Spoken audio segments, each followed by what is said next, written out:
In today's show, we're going to be talking about Khan Porter and Khan Porter's episode with on the Limitless Athlete podcast. So much good stuff. So much. I'm going to use a word that we're going to talk about a lot in here: vulnerability and honesty and openness, which was kind of contentious to a point within the show. And Rachel, let's actually start there. Let's start with the vulnerability piece. Why did this stand out to you? It stood out to me because of the way that everybody has the word vulnerability show up for them.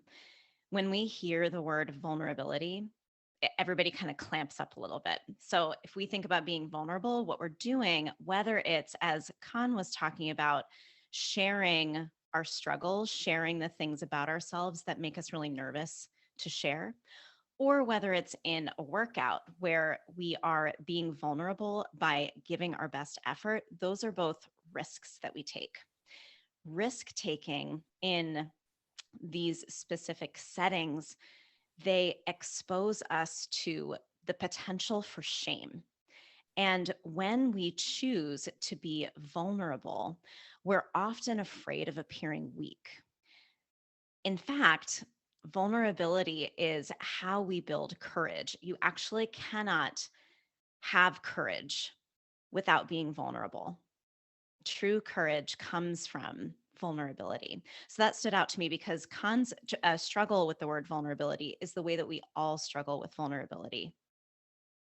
It's quite a kind of, I see it as a blokey kind of like, oh, I can't be vulnerable. Like I've got to be this hyper masculine. And we live in kind of a masculinized world, especially in the Western world, where any portrayal of weakness is looked down upon. And relating those two things together, and I suppose showing individuality and Yes. emotion is linked within that. Ooh, The I think yeah. so. Yeah, I think it is linked within that. Just from a broad cultural point of view, Yes. it seems like any display of emotion is looked down upon or seen as non-stoic, maybe Yeah. not very strong. Well, we're conditioned in our culture to value uh rationality over Yes. everything else, right? At the expense of emotion, which is a true part of every person's experience. You said, I don't remember exactly how you put it just now, but it was about like individuality, not expressing individuality. And that is actually a really key part of building courage and being vulnerable. It's being authentic Mm. rather than putting the mask on in order to fit in with everyone else. And again, we do this in workouts too. It creates fear for us to show up in the gym and work on weaknesses in front of other people where we're going to have moments of failure, moments of incompetence. That risk is what puts us in the position of being more courageous athletes. Yeah, that incompetence piece Mm. is huge in this. Yes. Like, how can you possibly dream of growing if you don't encounter what you're incompetent at? Yes. And it's that decision to do so which requires a degree of vulnerability, Yeah. to stand out in front of people and to be looked at. So whilst Khan's opinion was, I think it was something like, and I'm going to be paraphrasing here, but I think it was something like vulnerability. It wasn't a vulnerable thing to do because because it shouldn't be. Essentially, it Yeah. shouldn't be to talk about Right. what you're. And I agree to a degree. Yeah, we There's reject the idea that emotions are wrong to mm, express and yeah, struggles are wrong to express. We yeah, do agree with that. yeah. But it's important to address reality as closely as we possibly can. Yes. And there is at the moment a stigma or a social cost that comes as a result of expressing authenticity, despite living in a very individual society at the moment. Yes, absolutely. Yeah, it's a risk to stand out. Yeah, yeah, Yeah. exactly right. So when it comes down to training Mm. and performing and developing your own mindset, where do we need to embrace more vulnerability? Mm. As I mentioned, in addressing our weaknesses with courage. So rather than shying away from them and always turning towards what we're comfortable with, turning towards discomfort and embracing hardship and embracing the mental hardship that comes from that too. It's not just about doing things that you hate. It's not Mm-hmm. like if you hate running, like making yourself run a 5K twice a week is not the same thing as actually attacking your weaknesses. Like there's a lot more nuance to it than that.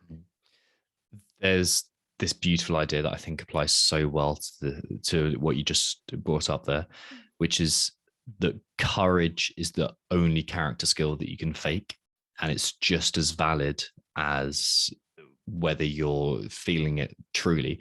Because Yeah, courageous acts are only courageous if you don't want to do them, or if there's a part of you that does not want to do them. yeah, Otherwise, it's just whatever your default setting is. absolutely. Yeah. If we can turn towards that fear of being shamed and look for where our opportunities are to confront that, that is generally going to lead us to courage. Precisely. Yeah. Precisely. There's one of our athletes a long, long time ago who worked through our inner athlete performance camps. Remember those? And and Kat, do you remember Kat who Oh works with yeah. us? Yeah, Age and she group, yeah, she said vulnerability is my superpower. And yeah. it's like, yes, like that was someone who truly got it, because she recognized that it wasn't just something to encounter along the way. It was the Mhm. thing that the more she accepted more of and the more she embraced, the better the result she got. Absolutely. You can choose it. Exactly. So Yeah. she chose to go towards vulnerability, and as such, her mentality improved, her state improved, and the results she got improved as well. Yeah. Yeah. Incredible. Let's go on to the second point that I think you wanted to discuss today, which is the pillars of mental health. Yeah. What was interesting about that for you as head coach of Mindset Rx? What made your what was What interesting pricked for you in that? Yeah, what pricked my little ears? Uh, exactly.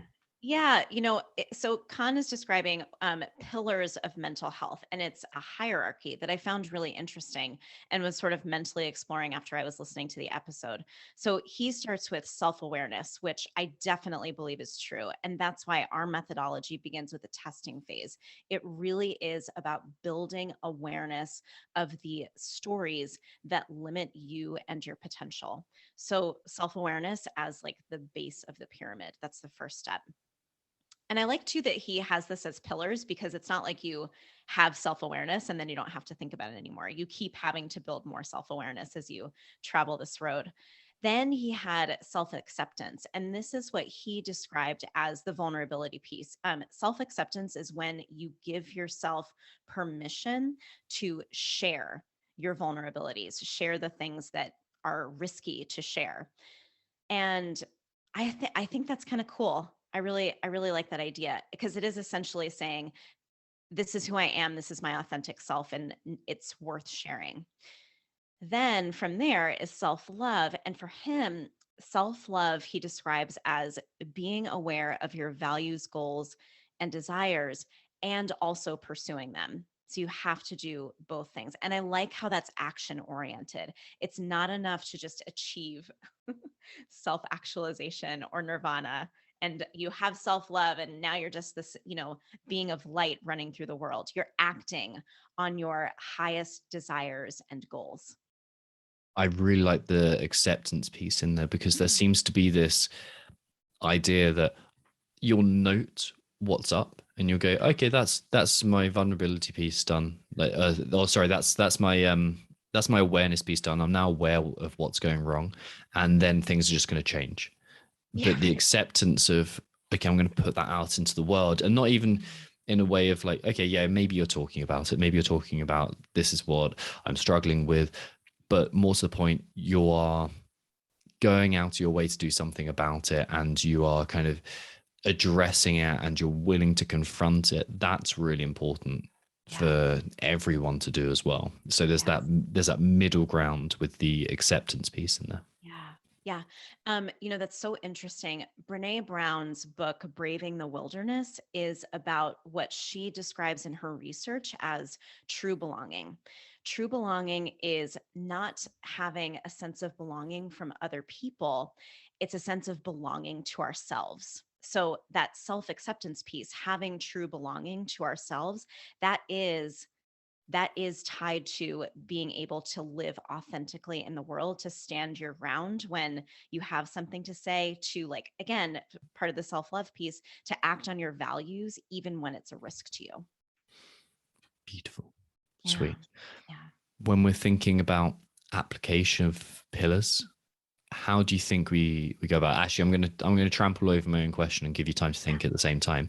I like the idea of pillars as well, because you can imagine that as legs of a table. For example, you might have 3 or 2 like really strong, sturdy legs, but if the third leg is weak or isn't as developed as the others, you're going to have a pretty disappointing dinner. It's going to be all over the place. You're gonna lose something. Yeah, exactly. So that idea of propping it up and kind of and building up. So maybe the physical element of your mental health is fantastic at the moment and you're doing a lot to address that, but there's other elements of the philosophical or the spiritual or whatever that you need to work more around, and that can balance things out. And rather than nudging your physical development from the 98th to 99th percentile, maybe it's time to take that psychological or philosophical view up from 20th percentile to 30th percentile, and you're going to get much more benefit from doing that alone. Yes, absolutely. Yeah. What was my question? I was trampling all over when I was asking, oh, how do we get around to applying this?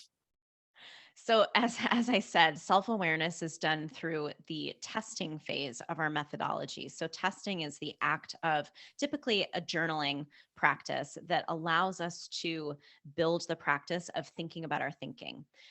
Which I think you and I are going to end up discussing towards the end of the show, which is perfect. And then when it comes to self-acceptance and that that awareness of values, goals, and desires that he describes as self-love and acting on it, that's the aiming up and proof phases. So when we are aware and have clarity around the direction that we want our life to go in, that's important and again authentic to us, then we have to have the skills and the confidence to create a plan for making those goals happen. Growth is largely intentional.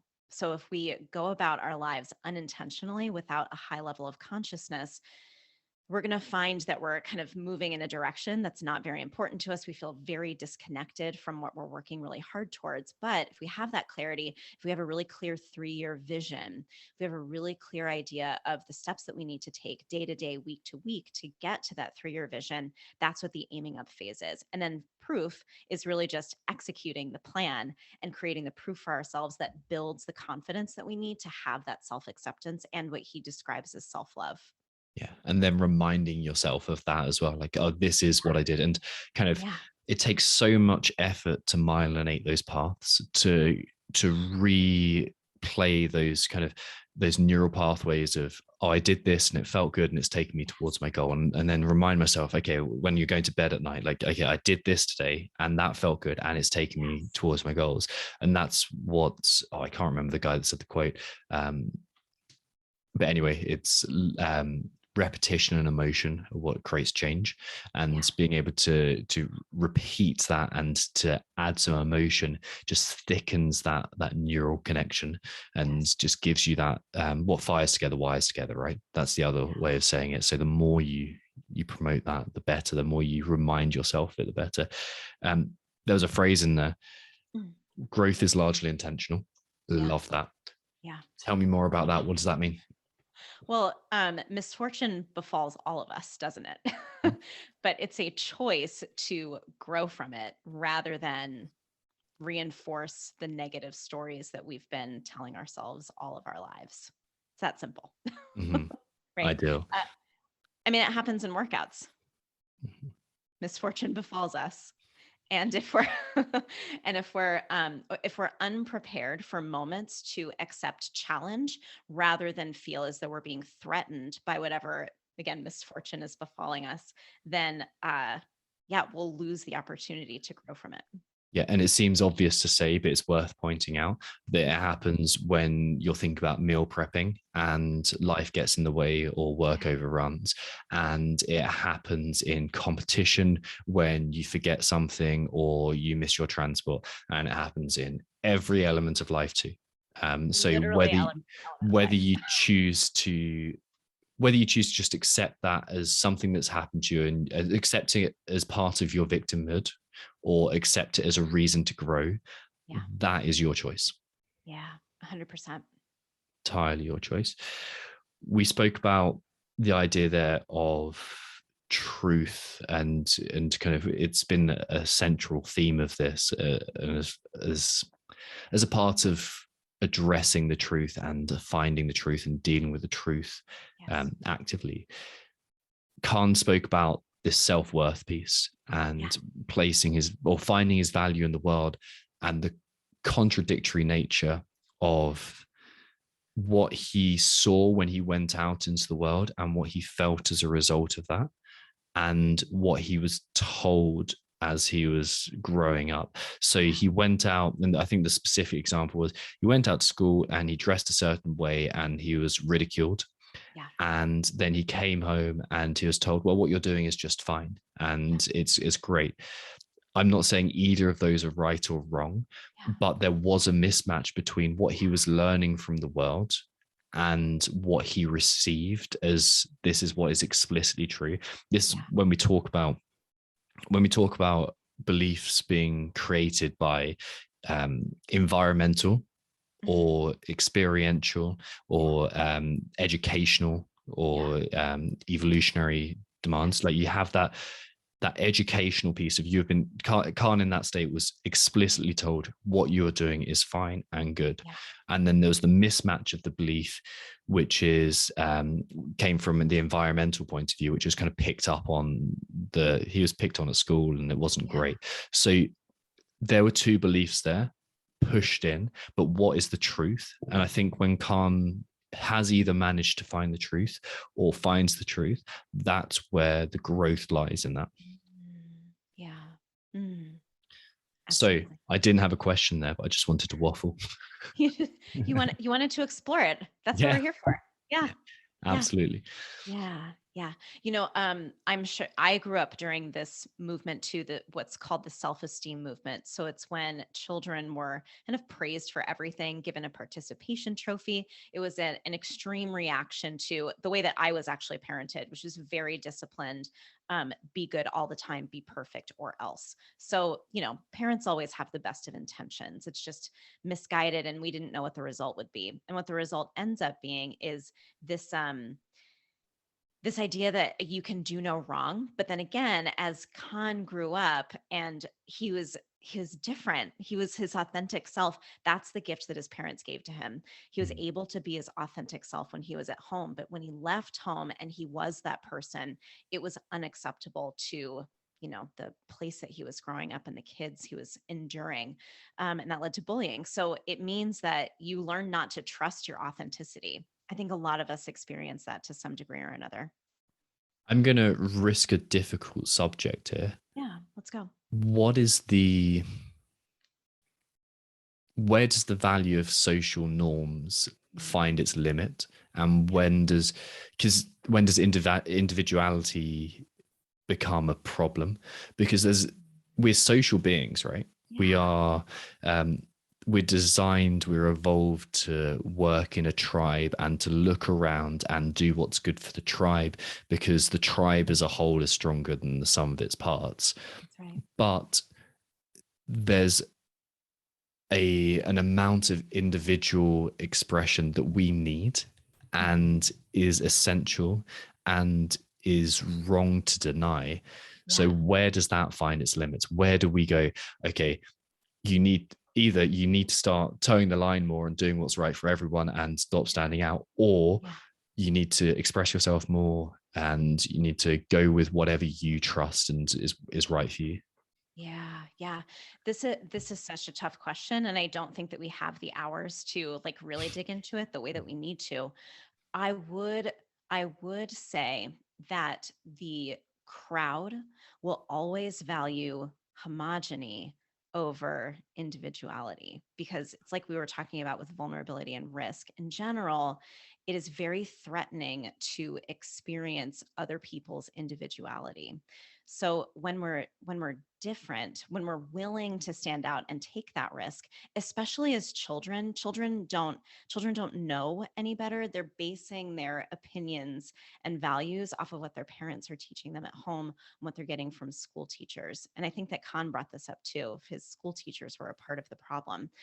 So it is important to seek to pay attention to the feedback that we're getting. However, we do need to have a very keen filter for what information we're receiving is coming from a place of general acceptance and compassion rather than a place of fear of things that are different. Yeah, that's beautiful. And what makes that even harder is that we have an insider preference and Yes. insider bias where we want to, from an evolutionary point of view, be around people that reinforce our own beliefs and reinforce even what we look like and what we think about. There is that preference evolutionarily, which is obviously a ridiculous thing, but understandable from an evolutionary point of view, Yes. Yeah. because you want to disregard the outsider, and that represents threat. Mm. How do we apply this to as an athlete? I suppose Oh where I boy. go where I go with this is your decision to stand to do what is right for you is always going to be one that threatens other people. I can think about one athlete that we had in the mindset training camp, 3 evolutions ago, 2 evolutions ago. Yeah. She had very high aspirations for herself. She was like, I'm going to go to this competition. I'm going to compete at this level. I'm going to get to semifinals this year. I'm going to do this, do this, do this. And she was explicitly told by her supposed friends, well, there's no point doing that. Like, you don't want to do that. You don't want to, you're not good enough to do that. You don't have the time. You've got a job. You can't do this. And I'd only before encountered people who had guessed that or assumed it from others. To Yeah. meet someone who's been explicitly told that, and it just makes you think, oh wow, like that is a horrendous thing to do to someone. To shit all over someone's dreams is Yeah. an awful thing to do. Yeah. But it did point out to the fact that, oh, those people were just scared. Everyone saying that was just fearful of, like, oh, if she goes and achieves this, what does that mean for me? Does that mean that my self-imposed limitations are simply bullshit? The answer is yes.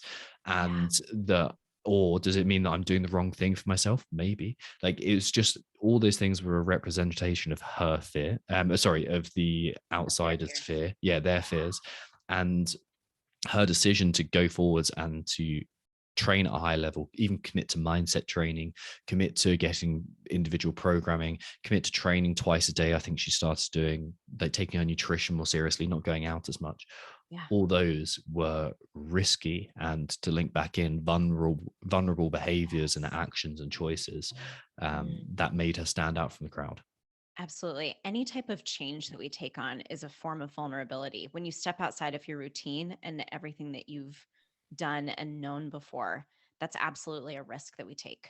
Yeah, you're stepping into the unknown, and the place, the visual image that I get in mind is, I'm going to straddle the unknown and the known, the border between the unknown and known. So one foot in the unknown of, shit, this is scary and I don't know what I'm doing, but also a foot in, there's some semblance of normalcy here. There's some understanding of, Yes. I'm not going to die here. I'm not completely outside of my comfort zone. I'm not thrown in at the deep end, because you've got to have that balance. So I Mm. think the other thing that links into this as well is that, are you accepting feedback from the people that you consider worthwhile receiving feedback from? Yes. You brought that Yeah. up when we spoke about this before the show. Why did that interest you, Rachel? Uh, how do you determine who those people are? I think that's really important. People who have known us for a really long time can often be positive sources of that type of feedback. But Khan does a really good job of knowing the difference between people who will call him on his bullshit and the people who will tell him what he wants to hear. Because again, we need to be seeking truth, not what we want to hear. Yeah, exactly right. Exactly Yeah. right. Mm. The way I go with this is I'm also I'm at that point where just about to turn 30, and like there's people who are older than me and represent the things that I want to strive for in terms of physical achievement, yes, but also development as a human being. Yeah. And those are the people that I almost imagine that they're giving me feedback to. It's like, oh, what would so and so think? What would Yeah. this person think of this? What would this exemplar of courage think about what I'm doing right now? And it's Yeah. almost what Carl Paoli talked about of benign shaming. Mhm. Of is that the example you gave? Is that the reference you used there of like benign shaming being, I'm gonna imagine what other people think if I put this out on display to everyone else, Yeah. what would they consider Yeah. of me? If my actions, if this particular action was put on display to the entire world, what would they think Yeah. of me? Yeah. Yeah. Mm. So I suppose it's a more specific example of that. And then Dr. Anna Lemke in her book, she talks about pro-social shaming, the two sides Okay. of shame, Yeah. serving an evolutionary point of view and Mm. a kind of and a fear-based view as well. Yeah. Interesting. What book is that? That is Dopamine, and it's essentially a book on addiction. And here's a plug for a future upcoming episode. She'll be coming on the show in 3 weeks, 4 weeks Excellent. from when you listen to this. I'm excited. And yeah, that's a really cool one on the subject of dopamine, how it plays a role, and then really diving into the psychological triggers and mechanisms behind dopamine. And it's Mm. yeah, why we do Ooh, the things we do. interesting. Yeah. Very interesting. It's That'll going to be be a good cool. one. It's going to be a good one. Nice.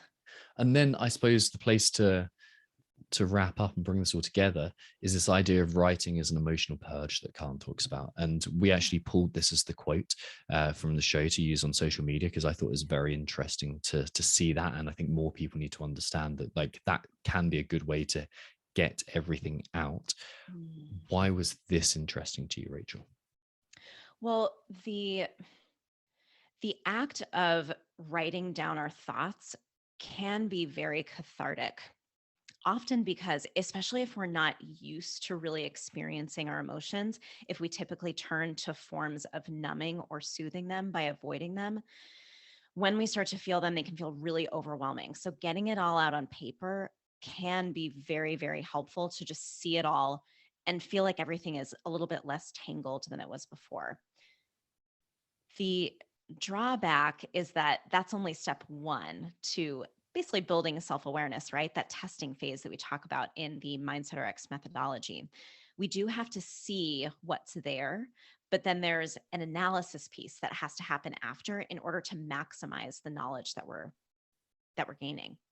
Yeah. So how do we make this useful then? Like how do we see what's on the paper and do something with it? Yeah, there are a few ways to do that. Often, I like to coach athletes to examine their language. So, there are a few key words or phrases that we can look for that will indicate kind of story themes that come up. Because the idea behind journaling is not to just get your emotions out on paper, it's to understand the subconscious belief that's leading to the emotions happening. So, a few words that can be looked for, the word should is a very common symptom of what's known as perfectionism. So, it's a way of denying reality and wishing that things were different than they were. There's also the use of negations. So many people have learned to think negatively, that we think about what we don't want rather than about what we do want. So if we're always thinking about what we don't want, we can lose a lot of clarity in where our direction is. Mm. I want to kind of put my my verbal audio based hand up with that because that is my flavor of self-imposed limiting stories. Yeah. That Negation. when yeah, exactly. When I feel when I'm in a place where this is coming from fear, this is what I don't want to happen. I can see this going down this road, but I don't want it to happen. I know my stories are taking over. I Yeah. know that that is an important observation to make. And the difference between just writing as an emotional purge and writing as an emotional purge and then using that as a new data source to work from, or a data point to work from, Yeah. is in that, okay, I'm seeing the story. I'm Yes. seeing that narrative that I believe and the ramifications of my language. And now I know that's going to affect my actions and behaviors, as opposed to just verbal diarrheaing out onto a page and going, oh, that's what's there. And then it's still like, it's good to get it out on paper. It's still like, you like that beautiful idea It's that not you brought nothing. up. Yeah, Exactly. But we need to do something with it. Otherwise it is absolutely. just ink on a page. Absolutely. Yeah. And finding the story really comes down to writing out the actual phrase, the story I'm telling myself is. And this is so crucial to our practice because everything that we think is a story, it's not real. It's all happening in our minds. So, understanding that story is at the root of difficult emotions or non serving emotions in particular, and non serving stories, that's that's a way of creating separation from the truth and who we want to be and who we're becoming, and the story that's limiting us. So if I can say the story I'm telling myself is that I have to be perfect, then I can separate it from me, from what I really want, rather than taking it on, and as you said before, being captivated by that story. Exactly right. Yeah. There's a certain category or type of belief which Mhm. kind of exists on the surface level of who you are, Yeah. and those beliefs are things that you've only just learned um, to believe, or they're not very central about this. They're not very central of who you are. Yeah. And then you get the central beliefs, which is like the sun in the solar system. Like, this is the most important thing about me, and this is who I am and Yeah. what I am. And when you realize that that's bullshit too, and that is an untrue representation of the world and you, and is untruthful, Yeah. those beliefs are far harder to get rid of. Mhm. The I went through a series of these things. It was like shedding skin. Like, it was like kind Yeah. of, okay, yeah, this belief's gone, this belief's gone. And initially with mindset work, you make those breakthroughs very quickly, Yeah. and they drop off. You're like, oh, I can really see growth. And then inevitably you hit this plateau of, Mhm. oh, I've done my mindset work, but I'm still not quite where I want to be. So Yeah. maybe mindset work isn't working anymore. Maybe I need to take a break from it. Mhm. And maybe that is true. Maybe you do need a bit of a break and to go away and to apply things. Maybe, however, and this is what I found every single time with myself, Yeah. there's a belief that is closer towards the center of who I believe I am, that is Mhm. more deeply embedded in my personality and my psyche, and, for want of a better word, soul. Yeah. And it's that that's causing the most harm. The one for Yeah. me was always, or the one that I'm working on right now, is like, I'm a everything I do is futile. Like, I have no impact on the world. Mm. And that is really deeply embedded. And Yeah. its ramifications are very subtle. They're so woven into the tapestry of who I believe I am, that they're Mm. barely perceptible. Yeah. Whereas other beliefs at the beginning of my journey were like huge and obvious, and like, well, that's ridiculous. Why do I believe that? Whereas Yeah. this is like, oh, but that's who I think I am. And those Mhm. beliefs are those beliefs are the most challenging to rid ourselves of, and to drop. I suppose drop is a better way of saying it Mm. than rid ourselves of. Yeah. Yeah. It's just want to like appreciate you for sharing that with us. Just really quick. Thank you for that.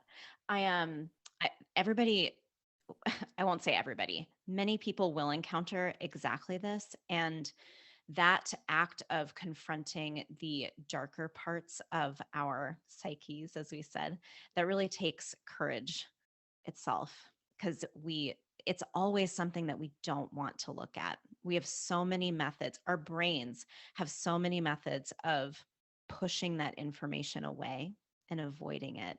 And when we finally open the door and see what's there, then you kind of can't unsee what was behind the door.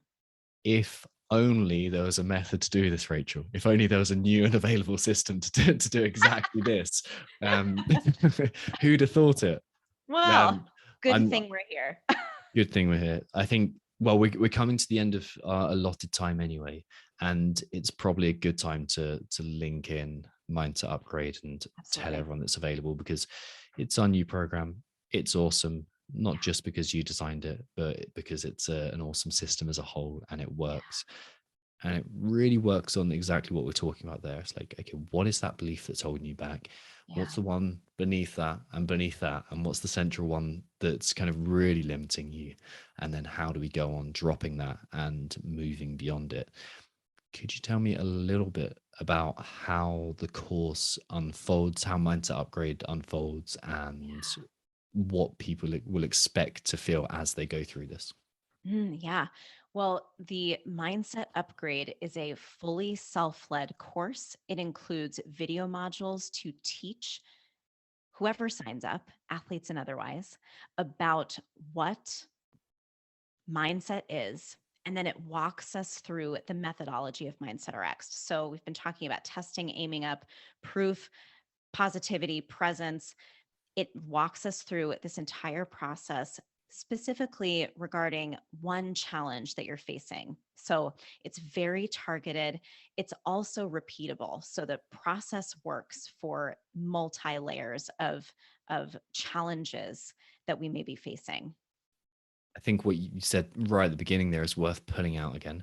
Yeah. That yes, it's for athletes, and most of Yeah. the people who listen to this will be kind of an athletic persuasion. They'll be probably CrossFitters. They'll probably enjoy training to a degree, but there'll be an element of people who listen to this as well who just maybe go to the gym occasionally. They're kind of in this for general mental health, Mm. and this is who we also made this in light of. As you get further down the CrossFit, as you get further down the mindset route, it helps to become more specific with where you are and to get more specific appreciation and more specific systems. But initially, you need a very general introduction Yes. to mindset, and this is exactly where we came at this from. It's like, what is the foundation of this? What is the absolute fundamentals that people need to know to get started? So it doesn't matter whether you're an athlete looking to get started with mindset training. It doesn't matter whether you're just looking to apply it to your life and your kind of your health or relationships or career or whatever, or just general happiness. It's really created with you in mind. Yeah. It absolutely is. So there is, you might be lucky enough to get this on the Black Friday discount, because this is going live on Black Friday, so which means you've got 2 days left of discount, meaning you're going to save either 25% and get a free gift, 15% or 10%, depending on whether you get it on Friday, Saturday, or Sunday. If not, it'll still be available. You might have to look a bit harder for it, but it will be around. The best place to go and check it out and get all of your questions answered, to look at the outlay of the course, how it's unfolding, is to head to mindsetrx.com/mindset-upgrade. So that's mindsetrxd.com/mindset-upgrade. So that is available. Normal price is £95, save 48.5% on Thursday or 25% today. And that is available for you to start training your mind at any time. That's right. Is there anything else you'd like to add about Mindset Upgrade?